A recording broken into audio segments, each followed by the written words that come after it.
the pale blue line there, and if you look at the inset, you'll see it's supposed to be trending upwards ever faster, according to the UN's range of forecasts, and actually it's only rising at half the rate that they have been predicting. And that alone, that's a measured result, requires you to halve all the UN's forecasts of temperature change. Then they say that the sea ought to be warming. It ought to have been warming for 68 years, if the theory of global warming was correct. There is the actual data from 3,319 Argo bathythermograph buoys, showing that we've had a continuous decline in temperature over the 6 years the system's been operating. And here is a paper by Douglas and Knox, published in 2009, establishing that for 68 years there has been no net accumulation of heat in the oceans, contrary to what the NOAA has been trying to do, because it hasn't only tampered with the temperature records from Darwin and other places on the surface, it's also tried to tamper with the sea record by excluding the satellite and bathythermograph measurements, which are accurate, and using the old-fashioned methods of dropping a canvas bucket in from passing ships and taking the temperature. That's how extraordinary it is. Then we have another rather technical one here, which I'm going to gallop through. Who would like to do some nice equations? No, I didn't think so. That's the problem with this debate. Because people don't much like to do science, the scientists get away with saying more or less what they like. Here is the fundamental equation of radiative transfer. It's one which you won't see mentioned much in the literature. You won't find it mentioned at all in the UN's 2001 or 2007 reports. Not once do they mention this equation. And yet this is the only way that you can translate changes in radiant energy, which is what this is all about, to changes in temperature. Without that equation, you can't actually do it. They don't mention it. And here's why they don't mention it. Because in a paper by that fellow Trenberth, the chap we saw before, with his email saying it's a travesty, we can't account for the warming, he says that there is going to be 390 watts per square metre of energy at the Earth's surface at the moment because the temperature is 288 Kelvin, or around 14 or 15 Celsius. It's a simple sum using that equation. But if you do use that equation to produce that result, then what you're also saying is that if you take the first differential of that equation, which tells you the rate of warming in the absence of any temperature feedbacks at this stage that ought to be occurring, then it's going to give you a warming which is 1/3 of what the UN says it is. So if Trenberth is right in that diagram, then global warming is 1/3 as bad as the UN says it is. And that's just one of the many factors where there's been overstatements. Then there's the missing hotspot in the tropical upper air. It's predicted that the tropical upper air, according to all the UN's models, should be warming at 3 times the surface rate. Here you can see that if it's the global warming or global warming combined with any other forcing, that's what happens. You get that red hotspot in the tropics and about 6 miles up. There are 4 models predicting the same, but it isn't there in reality.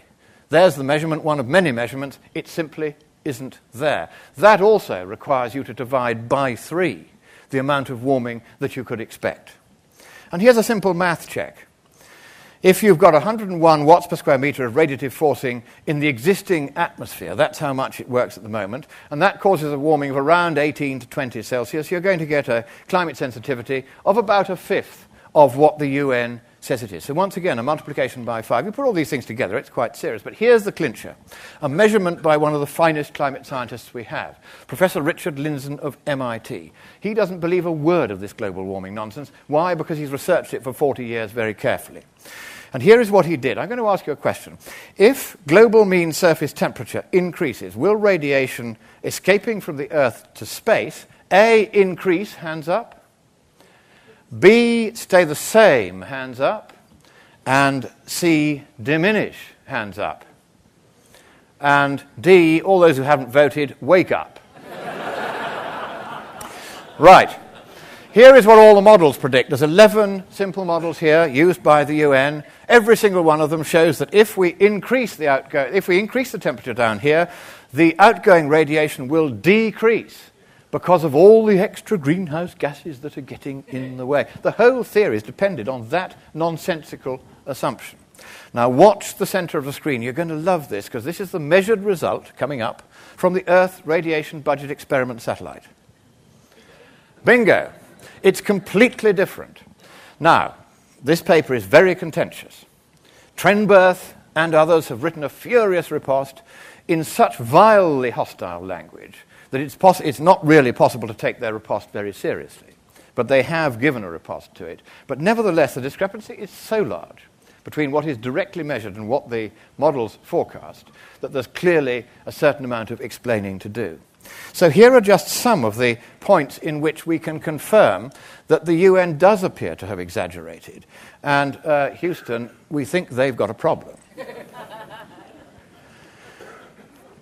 So, I'm now closing by just drawing a moral conclusion from this. Now, I didn't know till I got here that there is a new kid on the block who apparently there's a new meaning for the word karud. I came across this from the farmers. They have a new word for it. But here he is. And he says that this is the defining moral issue of our generation, this climate thing. We've got to save the planet. He's got to save you from yourselves by taxation, by the ETS, etc. Now, I'm not making a political point here because until very recently the opposition party was saying the same. However, if you exaggerate beyond reason, having simply made up a climate scare to frighten the people, and even in schools to frighten and terrify children, that is a moral issue.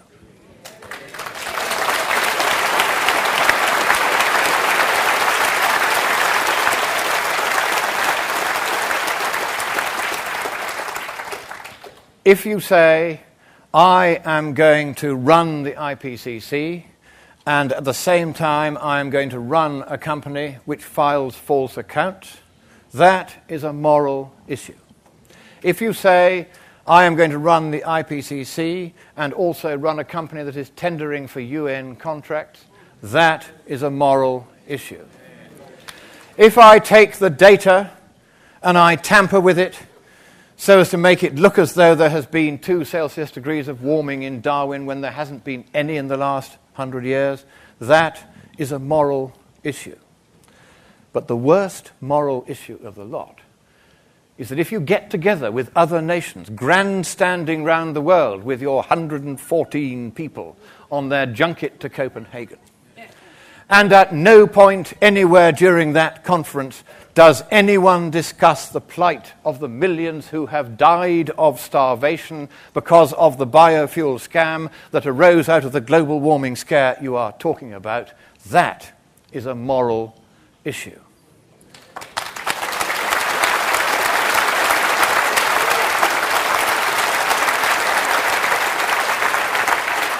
But this is Australia. It is a wonderful country. It is a democracy, young and free. Australia, the friend to all the Pacific nations round about, the friend to everyone round the world, the friend to those who, when we were in a hard place in the Second World War, who did we know we could turn to without even thinking about it? Australia. Who did America know that she could turn to when the people of South Korea were being overrun by alien forces of an alien tyranny from the north? Australia. Who did America know she could turn to again when more alien forces from the north invaded Vietnam? Australia. Who did we know we could turn to, both we and America, when Saddam Hussein invaded Kuwait and threatened ultimately to take over all the world's oil fields? Australia. Your young men and women have been willing and able and ready and capable at any time when the world has asked. And I'm going to ask you now whether you, the people of this great nation, will rise once again to the challenge of helping us out here. Because if you, with that great common sense, that great sense of not allowing the bullshit to prevail, that has brought you out here tonight, and you have had the courage to come here, even though the environment is hostile to this point of view, will you come to our aid? And will you look into the eyes, the hopeful,